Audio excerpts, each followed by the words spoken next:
ওয়াল জিবাল আরসাহা, আল্লাহ বলে আমি পাহাড় বানাইলাম, এত বড় বড় পাহাড় আমি আল্লাহ বানাইলাম।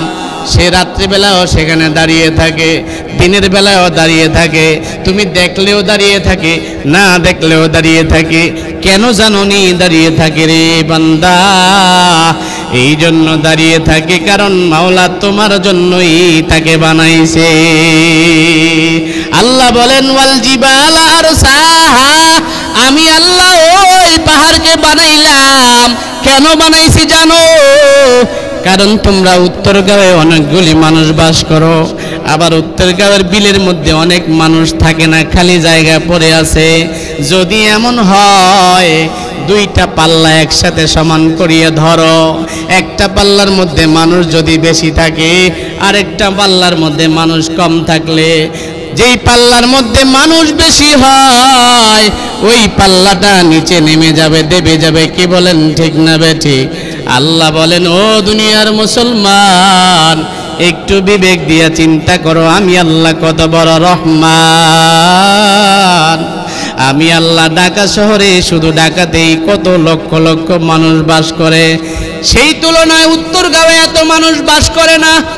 যদি ঢাকাটা দেবে যেত মানুষের ভারে, তাহলে উত্তরগাঁও আগে আরো আগে বাইসা যাইত। এক জায়গায় মানুষ বেশি, আরেক জায়গায় কম। পৃথিবীর এক প্রান্তে মানুষ বেশি, আরেক প্রান্তে কম। এই জন্য আল্লাহ বলেন ওয়াল জিবালা আরসাহা, আল্লাহ সেই জায়গায় পাহাড়গুলিকে দিয়া, এক পাল্লায় মানুষ আছে, আরেক পাল্লায় পাহাড় দিয়ে আল্লাহ জমিনটাকে পেরেক মাইরা রাখছেন। একটা ছবি যদি আপনি ঘরে লটকাইতে চান, সেখানে একটা তার কাটা বা পেরেক লাগাইতে হয়, আর নয়তো ছবিটা নিচে পড়ে যায়। এই যে আল্লাহ পাহাড় বানায় রাখছেন, এই পাহাড় অনর্থক বানান নাই, আল্লাহ তোমাদের জন্য বানাইছে রে মুমিন। আল্লাহ তোমাদের শান্তির জন্য, আরামের জন্য বানাইছে। সেই পাহাড় থাকার কারণে জমিনটা হেলে না, দুলে না। যদি পাহাড় না থাকতো তাহলে জমিনটা হেলা দুইলা উল্টে যাইতে পারতো। কি বলেন ঠিক না বেঠিক? আল্লাহ বলে জিবরাইল, জানোনি আমি আমার বান্দা বানাইলাম, ওই বান্দার জন্য এই জান্নাত আমি বানাইলাম। এই জান্নাতটা এমন একটা বান্দারে দিব যেই বান্দাটা সামান্য থেকে সামান্য পরিমাণ আমল করবে। ওয়া মাইয়া আমাল মিসকালা যাররাতিন খায়রান ইয়ারা, আমার বান্দা যদি সামান্য থেকে সামান্য পরিমাণও আমল করে, আমি আল্লাহ এই বান্দাটার জন্য এই দুনিয়ার 10 দুনিয়া পরিমাণ জান্নাত তাকে দান করব। এবার বলেন জান্নাত কতটুকু বুঝতে পারলেন? বলে মালিক আমি তো 70,000 বছর আসছি, আর কতটুকু আছে? বলে তুমি মাত্র 2টা পিলার দেখছো, এমন অগণিত হাজার হাজার হাজার হাজার পিলার তোমার সামনে বাকি আছে। সামনে হাজার হাজার পিলার রয়েছে। 70,000 বছর জিবরাইল ঘুরছে, জান্নাত দেখছে, তাও কোন গতিতে? ঠেলা গাড়ির মতো গেছে, রিক্সার মতো, পোলাপানে যে হুন্ডার চালায় এটার মতো, প্রাইভেট কার যেটা আমি লইছি এটার মতো যায়। কেমন যায়? বলে কেমন যায় এটা বোঝানোর জন্য আগে 2টা ঘটনা বলেছিলাম। ইউসুফকে যেমন আইসা সেকেন্ডে নিচে পাখা দইরা বাঁচাইলো, ইসমাইলকে ছুরি চালায় দিছে, সেইখানে যাইয়া বাঁচাইছে। কয় সেকেন্ড লাগছে? মাত্র সেকেন্ড। এই সেকেন্ডে যদি আরশে আজিম থেকে দুনিয়ায় আসে কত গতি চিন্তা করেন। এমন গতি এক পাখার, একটা পাখা মাইরাইছে। যদি 600 পাখা মাইরা জান্নাতে ঘুরে, এমন 600 পাখা মাইরা 70,000 বছর যাওয়ার পরে জান্নাতের মাত্র 2টা পিলার দেখছে। তাআলা চিন্তা করেন, আল্লাহ তাআলা বান্দার জন্য যে জান্নাত বানাইছে, ওই জান্নাত কত বড়, কত বড়। একজনের জন্য যদি 10 দুনিয়া পরিমাণ জান্নাত হয়, দুনিয়াতে যত মানুষ ঈমান আনবে আর নেক আমল করবে, আল্লাহ সবাই রে এরকম বড় বড় জান্নাত দিব। এখন চিন্তা করে দেখেন, যদি আল্লাহর কাছে একজনের জান্নাত এমন হয়, সবার জান্নাত মিলাইলে কত জায়গা। আর এই জায়গাগুলি যে আল্লাহ বানাইছে, ওই আল্লাহ কত বড়। আল্লাহু আকবার, আল্লাহু আকবার বলো, আল্লাহু আকবার, আল্লাহু আকবার বলো, আল্লাহু আকবার। ও মধুর নামটি নিলে হৃদয় হাসে, ও মধুর নামে সুখ নেমে আসে, ও মধুর নামটি নিলে হৃদয় হাসে, ও মধুর নামে সুখ নেমে আসে। ও নামের তুলনা হবে না, হবে না, ও নামের তুলনা হবে না, হবে না, তুলনা নাই নাই নাই। এসো না আল্লাহর নামে গুণ গাই, এসো না মন প্রাণ জুড়াই, বলো আল্লাহু আকবার, বলো আল্লাহু আকবার, জোরে আল্লাহু আকবার বলো, আল্লাহু আকবার, আল্লাহু আকবার বলো, আল্লাহু আকবার। আমারে যখন আমি বানাইছি, আমি সারা দুনিয়াটা তোমার জন্য আগে বানাইছি। এত সুন্দর করিয়া বানাইয়া আমি তোমার জন্য সব কিছুকে ন্যস্ত করে দিয়েছি। তুমি যদি কথা বলো একটা গরুকে, গরু তোমার চাইতে অনেক বড়, কিন্তু তোমার কথা শুনে যদি বলো ডাইনে যা, গরুটা তোমার কথা শুনে ডাইনে চলা শুরু করে। একটা হাতি তোমার চাইতে অনেক বেশি বড়, কিন্তু হাতিটাকে যখন তুমি বলো তুমি সামনে যাও, সে সামনে যায়। যদি বলো তোমাকে পিছে যেতে, তাহলে পিছে যায়। ও দুনিয়ার মুসলমান, কান দিয়া শোনো রে, আদ দুনিয়া খুলিকাত লাকুম ওয়া আনতুম খুলিকতুম লিল আখিরাহ। এই রাতটা একটা নিয়ামত। ওয়াজআলনাল লাইলা লিবাসাও ওয়াজআলনান নাহারা মাআশা وبنينا فوقكم سبعا شدادا। আমার আল্লাহ ডাক দিয়ে বলেন, জানো নি এই রাত্রটা তোমার জন্য আমি সুন্দর করিয়া রাত্রটাকে বানাইছি। এই রাত্রটা বানাইছি তোমাদের জন্য, এই রাত্রটা তোমাদের জন্য এত নিগুণ ঠান্ডা বানায় দিয়েছি। রাত্র 1টা পর্যন্ত 12টা পর্যন্ত ওয়াজ শুনবা। ওয়াজ শোনার পরে যদি ঘরে যাইতা, আর যদি সূর্য উঠে পড়তো, সূর্যের গরমে ঘুমটা ভাঙ্গে যাইত রে মুমিন। সকালবেলা ঘুমাইতে থাকো, ফজরের পরে আরামের ঘুম চলে। কিন্তু যখন সূর্যটা উঠা গরম শুরু হয়, হঠাৎ করে ঘুমটা ভেঙে যায়, কারণ রৌদ্রটা জানালার কাছ দিয়ে আইসা ভিতরে পড়ছে, তোমার চেহারার মধ্যে ঘুম আরামটা নষ্ট হয়ে গেছে। ঠিক না ভাই? ঠিক।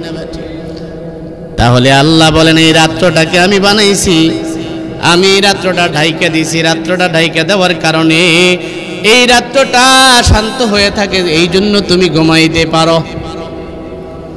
আমি বুঝাইতে চাইলাম একটা কথা। আল্লাহ বলেন, ওয়া ইন তাউদ্দু নি'মাতাল্লাহ ওয়া ইন তাউদ্দু নি'মাতাল্লাহি ওয়া লা তুহসুহা। আল্লাহ বলেন, তুমি যদি আমার নিয়ামতগুলিকে একটা করে গুনতে থাকো, গুনে শেষ করতে পারবা না। তোমার মাথা থেকে শুরু করো, এই যে চুল, এটা একটা নিয়ামত। যার মাথায় চুল নাই, ওই টাকলা মুরাদ রেজিগায় দেখো হার কাছে চুলের কত দাম। ঠিক না ভাই? ঠিক। কথাটা ভাল লাগে নাই মনে হয়? টাকলা মুরাদ কইছিল না গার মটকায় দিব, কইছিল নি? মাথার মধ্যে চুল দেয় নাই। বান্দা যদি নিয়ত করতো, আল্লাহ আমি আলেম ঘরে গালি দিতাম না, হইতে পারে চুলটা উঠে পড়তো। কিন্তু সারা জীবন মাথাটা কারো সামনে খুলতে পারে না। রোদ্রে গেলে ডিমবাজি করার মতো একটা কড়াই হয়ে যায়। যদি কেউ পাইতো কোনোদিন খালি মাথা আর একটা হাতে ডিমও আছে, কড়াইও আছে, তাইলে ওইটার মধ্যে ভাইজা খাইতো। আল্লাহ বাঁচাইছে, সব যেখানে যায় দেখবেন মাথার মধ্যে একটা কিছু দেওয়া আছে।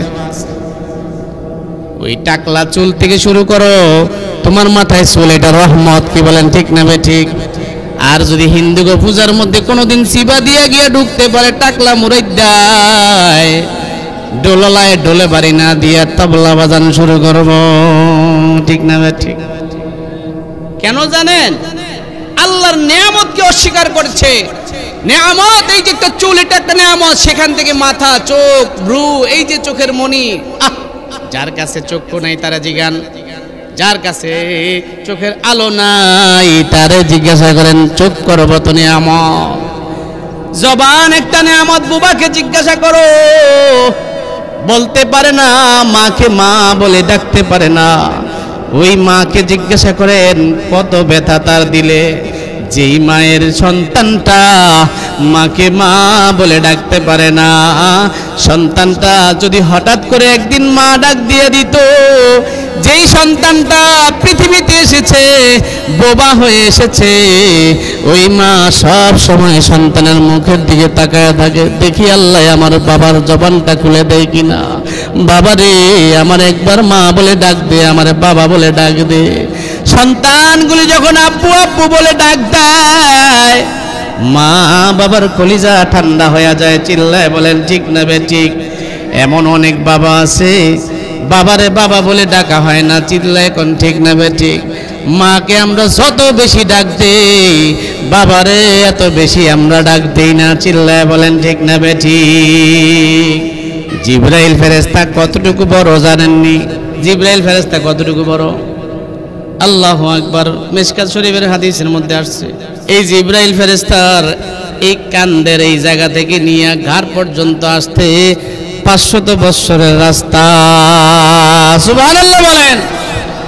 হুজুর ওইটা তো তেমন বুঝাইল না, তাহলে আরেকটু বুঝায় বলি। সারা দুনিয়ার যতগুলি নদী আছে, খাল আছে, বিল আছে আর সাগর আছে, ওই সাগরের পানিগুলি জমাইয়া একত্রিত করিয়া যদি জিবরাইলের মাথায় ঢেলে দাও, এই পানিগুলি গড়াইতে গড়াইতে জিবরাইলের নাক পর্যন্ত আসবে না। এই হলো জিবরাইল ফেরেশতা। এবার আপনি চিন্তা করে দেখেন, আপনাদের খালের মধ্যে কতটুকু পানি আছে? উত্তরগাঁও গ্রামের আশপাশে নদী থাকলে ওখানে কতটুকু আছে? কাশপুরের ব্রিজের তলে দিয়ে যে নদী আসছে, ওইটার মধ্যে কতটুকু মেঘনা, এরপরে পদ্মা, এরপরে যমুনা, এরপরে তিস্তা, কত পানি আছে। সব পানি যদি তার মাথায় রাখা হয়, নাক পর্যন্ত বাসতে বাসতে আসবে না। কত বড় ফেরেশতা! এই ফেরেশতাকে আল্লাহর নবী জিজ্ঞাসা করেন, গল্প বলতেছি না, ঠাকুর উমার ঝুলিও না, আল্লাহর নবী সাল্লাল্লাহু আলাইহি ওয়াসাল্লামের হাদিস, অসংখ্য হাদিস। হাদিসের সবচেয়ে মুতাবার কিতাব বুখারী, সেই বুখারীর শরা লিখছেন ফজলুল বারী। কি ফজলুল বারী? আল্লামা শিব্বির আহমদ ওসমানী রহমতুল্লাহ আলাই ওনার এই শরার মধ্যে এই কথাগুলি আনছেন। আল্লাহর নবী জিবরাইলকে জিজ্ঞাসা করে, ও জিবরাইল, তুমি যে আমার কাছে প্রতিদিন আসো, কোত্থেকে আসো? বলে আসমান থেকে আসি। আসমান কতটুকু দূরে? বলে এত তাড়াতাড়ি তুমি কিভাবে চলে আসো? দেখলাম মাত্র ঘন্টাটা বাজলো, টং টং টং টং করে আওয়াজ হয় যখন ওহী নিয়া জিবরাইল আসতো। ওহী নিয়া যখন আসার সময় হয়, ঘন্টার মতো আওয়াজ হয়। নৌকা চালাইছেন আপনারা? নৌকায় উঠছেন কখনো? উঠছেন? নৌকাটার মধ্যে উইটা যখন শিকলটা খুইলা, শিকলটা যখন রাখেন, তখন একটা আওয়াজ হয় না? এরকম একটা আওয়াজ হয়। আওয়াজ হওয়ার সাথে সাথে এই নবী বুঝে ফেলতেন জিবরাইল এখন আসবে। জিবরাইল আসে।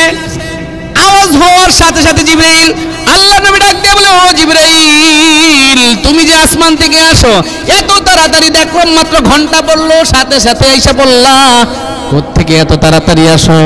বলে আসমান থেকে। আসমান দেখি তো অনেক দূরে, তাহলে তুমি এত তাড়াতাড়ি কিভাবে আসো? এত দ্রুত গতি কিভাবে? আল্লাহ নবী সাল্লাল্লাহু আলাইহি সাল্লামের প্রশ্ন শুই না জিবরাইল বলে, জানেন হুজুর আমার কত গতি, আপনি জানেননি কত গতি আমার, আমি যে কত গতিতে চলি। একটা লাইট যদি মারেন আর লাইটের আলো যদি অনেক টুকুর হয় তাহলে এটার গতি থাকে বলে সেকেন্ডে 1,83,000 মাইল। মানে মারলেন আর যে গিয়ে লাগার জায়গায় লাগলো গতি কত? 1,83,000। এই যে 1,83,000 মাইল দ্রুত গতিতে সেকেন্ডে যায়, এটা একেবারে সাধারণ গতি। এই আলোটা যদি জিবরাইল যেখান থেকে আসে ওইখানে যদি আপনি মারতেন আর আলোটা যদি যাইতো, তাহলে এই আলো যাইতে 70,000 বছর লাইগা যাইতো। এত গতির জিনিসটাও কত বেশি সময় নিয়ে ওখানে যাইতো। আল্লাহ নবীকে জিবরাইল বলে, ও আল্লাহ নবী শুনেন, তাহলে আমি আপনাকে দুইটা মেসাল দিয়া বুঝাই আমার যে কত গতি, আমার কত গতি। আল্লাহ নবী শুনেন, তাহলে আমি যখন আসমান থেকে রওনা হই কত দ্রুত আসি জানেননি? বলে এর একটা মেসাল হইল, যখন আল্লাহর নবী হযরতে ইউনুস আলাইহিস সালাতু ওয়াস সালামকে, হযরতে ইউসুফ আলাইহিস সালাতু ওয়াস সালামকে যখন কূপের মধ্যে ফেলে দিয়েছে, কূপের মধ্যে ফেলে দিয়েছে 12 ভাই মিলিয়া, 11 ভাই মিলিয়া। ইয়াকুব আলাইহিস সালাতু ওয়াস সালামের সন্তান ছিল 12 জনের মধ্যে 11 জন ছিল ইয়াকুব আলাইহিস সালামের এই সন্তানদের মধ্যে হযরতে ইউসুফকে দেখতে পারতো না। হযরতে ইউসুফ নবী ওনাকে বেশি আদর করেন বাবা, এই জন্য 11 ভাই মিলে পরামর্শ করিয়া চিন্তা করলো ইউসুফকে আমরা মেরে ফেলবো, তাহলে আমার বাবা আমাদের দিকে খেয়াল করবেন। যখন ইউসুফ আলাইহিস সালাতু ওয়াস সালামকে কূপের মধ্যে ফেলে দিল, কার কথা? জিবরাইলের কথা। ফেলে দিল না দিবে? দিছে। ফেলে, জোরে বলেন, বলতে হবে, কারণ কথা বললে বোঝা যায়। ইউসুফ আলাইহিস সালামকে ফেলে দিছে। এবার আল্লাহ ডাক দিয়ে বলেন, ও জিবরাইল যাও যাও, আমার নবী ইউসুফকে তো কূপের মধ্যে বাইরা ফেলে দিছে, এই কূপের মধ্যে যদি পড়ে তাহলে মাথাটা ফেটে যাবে, কারণ নিচে পানি নেই, পাথর, পরিত্যক্ত একটা কূপ। ওই কূপের মধ্যে পড়লে ইউসুফের মাথা থাকবে না, আর ইউসুফের মাথা যদি ফেটে যায় আমি আল্লাহ কষ্ট পেয়ে যাব। তাড়াতাড়ি যাও জিবরাইল, যাও ইউসুফকে বাঁচাও। জিবরাইল বলে, আল্লাহ এটা কি বললেন? ইউসুফ কোথায়? সেই বনের মধ্যে। আমি হইলাম আরশে মুআল্লায়, আমি যদি এখন ইউসুফকে যেয়ে ধরি ফালায়া দিছে না দিবে? জোরে বলেন। ফালায়া তো দিছে, দেওয়ার আগে কইতেন গিয়া ধরতাম। ফালায়া তো দিছে, এখন আমারে কোন আমি যাইয়া ওখানে বাঁচাইতাম।